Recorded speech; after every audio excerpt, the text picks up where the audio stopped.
อยเป็นนักธุรกิจเพื่อผูกพันกับลูกค้าข่อยเลยจำเป็นต้องเดินทางไปทั่วทุกมุมโลกแฟนของข่อยมักท่องเที่ยวเวลาพักยาวพวกเฮามักไปเที่ยวต่างประเทศประจำส่วนค่อยว่าสายเลาะเลยเลาะกินเลาะทายฮู้ส่วนเรื่องช้อปปิ้งหมดมือก็ได้ห้องห้องพิเศษนี่เป็นคือบ้านหลังที่2ของข่อยสะดวกสบายลงยนต์ปุ๊บก็เข้ามาเลยบ่ต้องเป็นห่วงเลยเรื่องความปลอดภัยเพราะเพิ่นมีประกันภัยท่องเที่ยวฟรีตลอดการเดินทางอุ๊ยกระเป๋านี่งามอยากได้หยังก็กดเอาโลดสบายปีหนึ่งเพิ่นให้มาอยู่ฟรีทั้ง2ครั้ง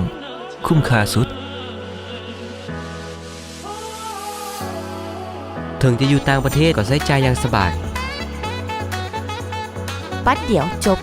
BCL World Mastercard ธนาคารการค้าต่างประเทศลาวมหาชนทันสมัยว่องไวมั่นใจ